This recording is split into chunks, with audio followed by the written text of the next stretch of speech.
You're listening to a Frequency Podcast Network production in association with CityNews. It's a hard conversation to have with an older loved one. It's hard to even think about. So naturally, we want to keep it short. Which is why, when so many children or siblings or grandchildren ask, "What should we do when you get older and you need help?" the answer is quick and blunt. Just don't put me in an old folks' home. Or, I want to die in my own house, in my bed. Conversation over, usually. It's just too painful to push through that. But we have to. Because if we don't, Canada will never do a better job at caring for our elders. And we are about to have a ton of elders. Right now, long-term care facilities, those homes where every older person doesn't want to end up, are this country's default solution to aging and end of life. So when mom says, "I want to die in my own house," we have to discuss, seriously discuss, how rare that is, and how or if it is possible. You don't want to have that conversation, neither do I. But if you haven't noticed, our long-term care facilities are getting more crowded, conditions are getting worse, and at least in Ontario, people waiting in hospital for a bed in one can now be moved out of their care area, which means that "just don't put me in an old folks' home" could end up as an old folks' home a few hours drive down the road. Unless we all start talking plainly and quickly. So here's how. I'm Jordan Heath Rawlings. This is The Big Story. André Picard is a health reporter and a columnist at the Globe and Mail. He is also the author of Neglected No More: The Urgent Need to Improve the Lives of Canada's Elders in the Wake of a Pandemic. Hello, André. Good morning. Maybe can you start by telling me about the conversation that you've had with elders about their old age and how they want to pass when it's time? You know, what is the dream for most elderly Canadians? Yeah, I think when people start thinking about this, which they don't do often enough, I have to say in passing, they say, I want to die at home, surrounded by family. They sort of have this Hollywood view of how life ends. You're just going to, just pass away ever so slowly with a smile on your face. So people have this idealized view of how they want to die. And unfortunately, it's not the reality for most. What is the reality? Do we know roughly what percentage of Canadians get something close to that, dying at home with caregivers around them? It's a very tiny minority. We know about 15% of people die at home. Most people die in hospital in Canada, unfortunately, was probably the worst place to die. Some have the good fortune to be in a hospice or to have palliative care at home, but that's a tiny minority, and it really depends on where you live. I think we're going to get into the details in a few minutes, but what is keeping that number so low? Why aren't more Canadians able to, have their final days, even if they go to a hospital at the very end, have their final days at home? I think there's a couple of reasons. I always say almost every problem in healthcare is systemic. So it really is a systems problem. We have a system that's built around hospitals. It's really hospital-centric. So that's where people end up almost by default. So there's that part, the structural part. And then there's the fact that we are a death-denying society. We don't like to talk about this. So these decisions tend to get made at the last minute in a crisis. And that's not how you have a good death. You have to plan for it. You have to think about it. You have to, contact the hospice, etc. This takes work.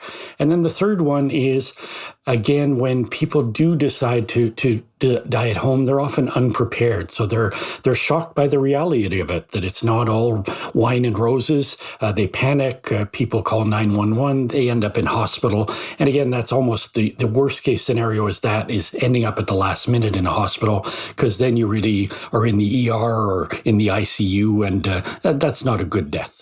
The reason we wanted to talk to you, firstly, because you wrote the book on this subject, but we did an episode on medical assistance in dying not too long ago, and our guest made the same point you just made, that we don't talk about this stuff enough in advance. And we started talking about what kind of conversations we generally do have.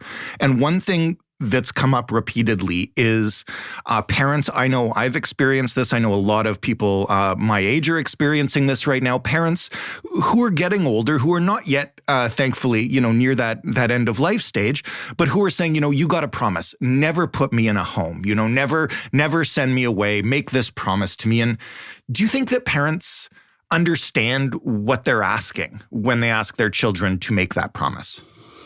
I think they understand it partially. It is really a desire, to not have a horrible death, to be alone when you die. But I'm not sure they understand the burden that places on a loved one. This is a lot of work. It's a lot of effort. It's not a given. People don't they don't just die peacefully from one moment to the next. It's a long process. It's exhausting. In Canada, we have very little support for caregivers, even though there are a lot of them, about 7.8 million caregivers in Canada at any given time. But by the time death comes around, people are totally and utterly exhausted, and it's not easy. So I think people have to have these conversations in much more detail, much more frankly. I say in my book, the single most important conversations we should be having are around the kitchen table. Just what happens if you have a stroke or if you have dementia, what do you expect me to do? And here's what I can actually do. This is the reality. And people have to have that tough talk, and it's uncomfortable, but it's way better than the alternative. I can tell you from talking to many, many families, suddenly your loved one has a stroke, is in hospital, has to go to a long-term care home, could die. That is a moment of total crisis and panic, and it destroys families sometimes. Can you tell me more about the burden you're referring to? What kinds of things go into being an at-home caregiver in general? Because I know every person is different for an elder relative or parent. Yeah, so generally it's really difficult physical and mental labor.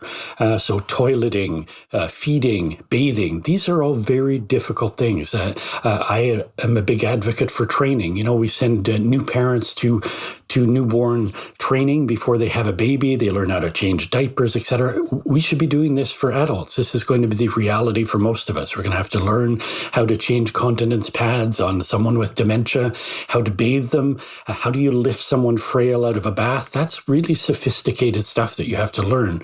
The mental aspect, if you have a loved one with dementia, they may wander, they may stay up all night, they may be violent, they may be confused. This is really, really difficult stuff, and we shouldn't sugarcoat it. People have to be ready for this. And, the reality is most people do this caregiving, they do it lovingly and willingly, but they're very often not prepared, and it's totally demoralizing and exhausting, and we often drive caregivers to an early grave with the demands we place on them. Are there resources available for caregivers in Canada? Maybe not training as you just described, but help. There's all kinds of help, but you have to be able to find it, and that takes work. We don't make it easy to navigate our system. There actually are very good training programs, a lot of good charities, but the system is not designed to make it easy for caregivers. One of the biggest failings in our system is we don't have a lot of respite care. So respite care is essentially you're caring for someone at home full-time. You just need a break for a few days or a week, and they go into a long-term care home, they get taken care of, and you just recharge. Without respite care, a lot of people end up in long-term care homes prematurely because people at a certain point, they just say, I can't do it anymore. Hospitals, if you ever visit hospital ERs, they will tell tales of what they call, it's not a great term, but they call it granny dumping, where people just eventually just bring someone to the ER and they drive away and they say, I can't do it anymore. And then they get placed in a home in a crisis situation. When we did that episode on MAID, one of the things that I was surprised by is we got a number of emails and DMs afterwards from people who, as I mentioned, are having these conversations.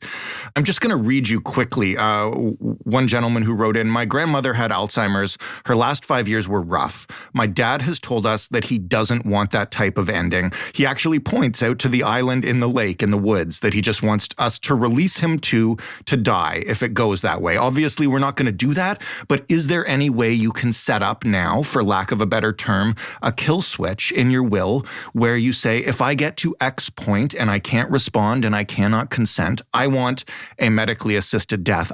I assume that's not possible, but since we're talking about these conversations, I wanted to ask you, what is possible? Well, what's possible now is you can have advanced directives, they're called. You sign these, and again, you should do this well in advance when you're still healthy. Do you want a do not resuscitate order at end of life? So not to be kept alive artificially. So you can set out the terms, and these are provided to the hospital. That's really essential, so you should have that. Now, the question, this is a big legal question, it's being debated now. Should you be able to have advanced directives for MAID, for assisted death? And currently in Canada, no. You can't do that, but this is an active discussion about expanding our law. Now, it's a very difficult, technical, legal, moral, ethical decision. How do you do this? Because I think one of the essential aspects of a MAID is the ability to back out, to change your mind. So once you have dementia, you lose that ability. So do you give people someone who has your legal rights, who takes care of you when you lose your faculties? Do they have the right to say, pull the plug, to use a crude term? And I think legally that's very difficult. So this exists in some countries, but it's used very, very rarely. The other thing I'll say is, I hear these stories all the time. Put me out on the lake, put me on an ice floe, all these images that people have. I want to just go and not suffer. But the reality is, also, we have to realize that, having Alzheimer's is not necessarily the worst thing in the world. You can have a good life. We catastrophize it a little too much. I talk to a lot of families that have a loved one with Alzheimer's, and they have wonderful moments with them.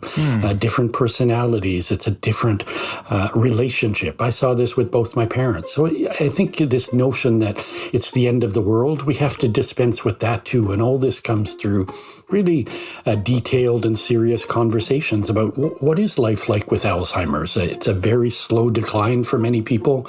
It can be a good life, and we shouldn't forget that.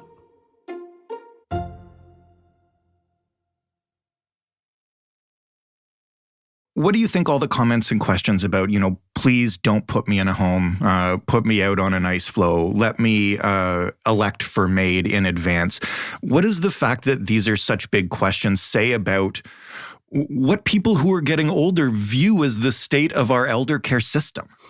Well, I think they speak to this really baked-in ageism that we have in our society, that our elders are not valued.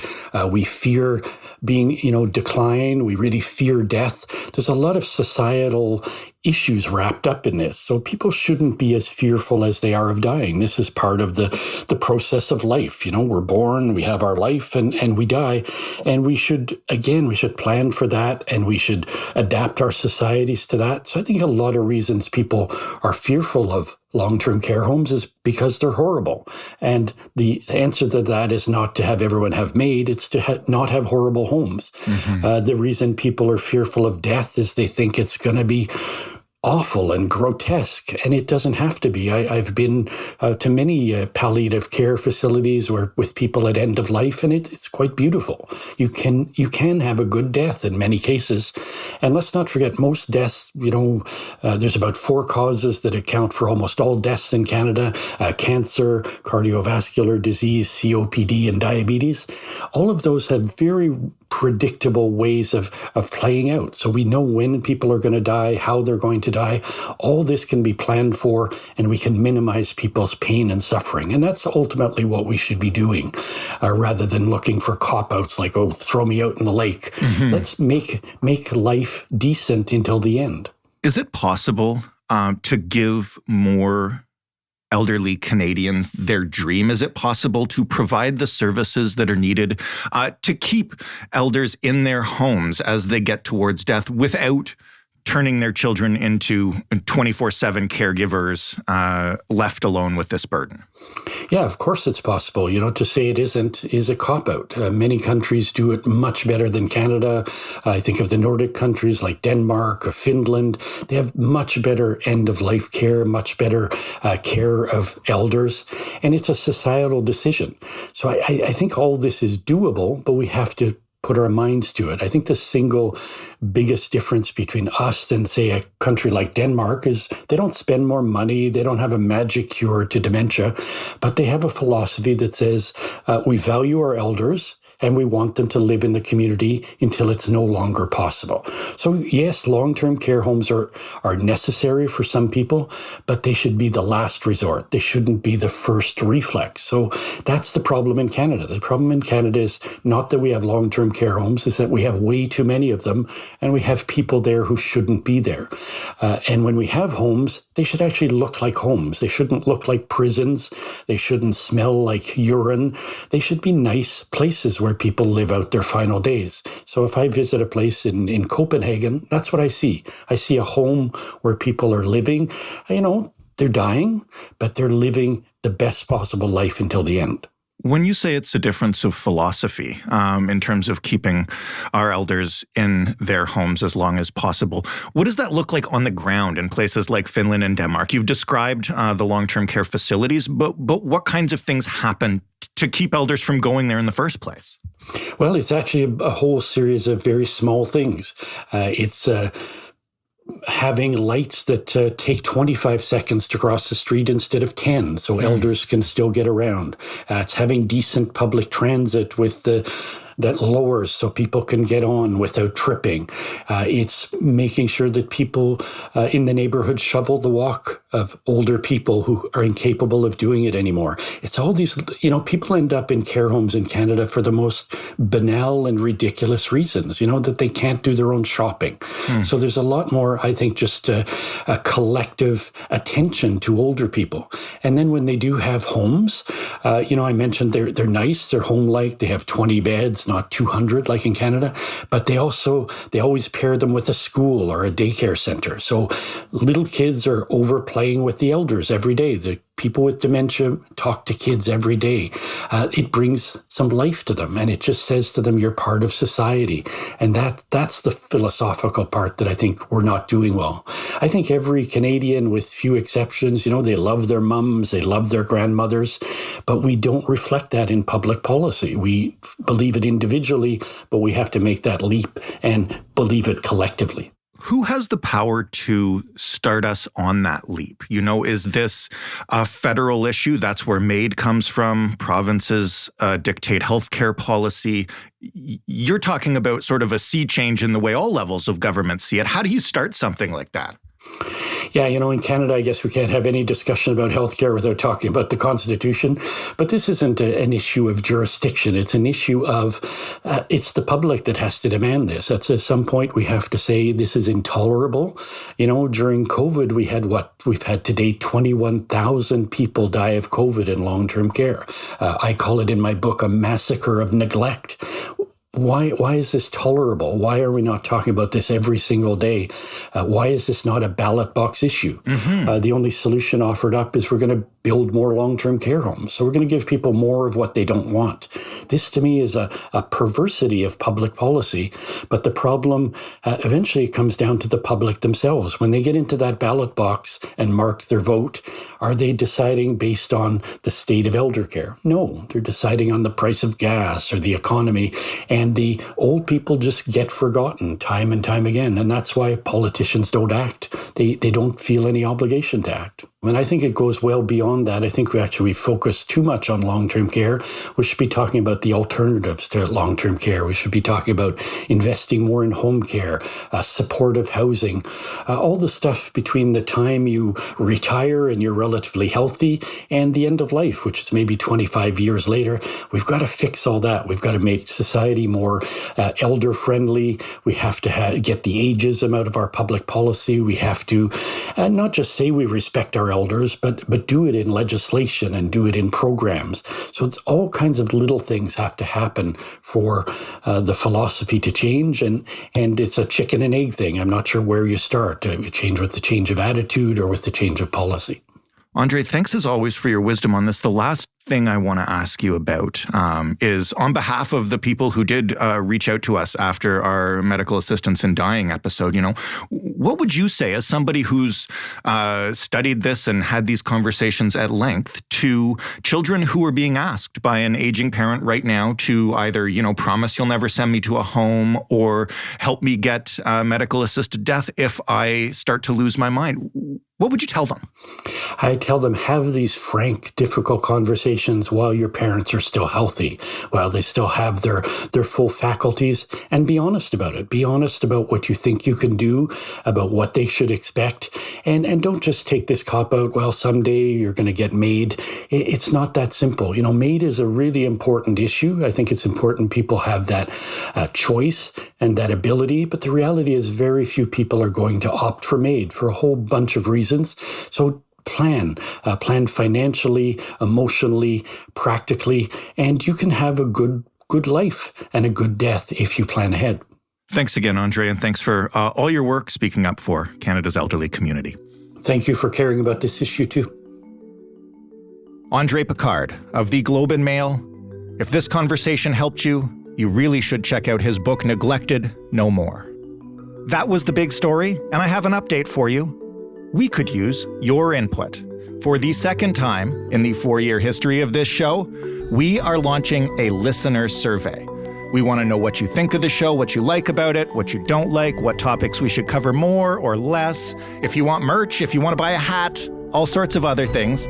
We do, in fact, have some merchandise to give away to people who fill in the survey. So if you would like to help us out, head to our website. You should know what it is by now. It's thebigstorypodcast.ca. And you can add /survey to that address, or you can just click on the survey button at the top of the page. It'll take you no more than 5 or 10 minutes to fill out. You can enter your email address and we will randomly draw some of our listeners to win some tote bags. Even if you don't want a tote bag, take a second and fill out the survey, even if you want to criticize me. In fact, that's what I'm looking for. All feedback, very welcome. You can find this podcast wherever you get your podcasts. You can ask your smart speaker for it by saying, play the Big Story podcast. And please do.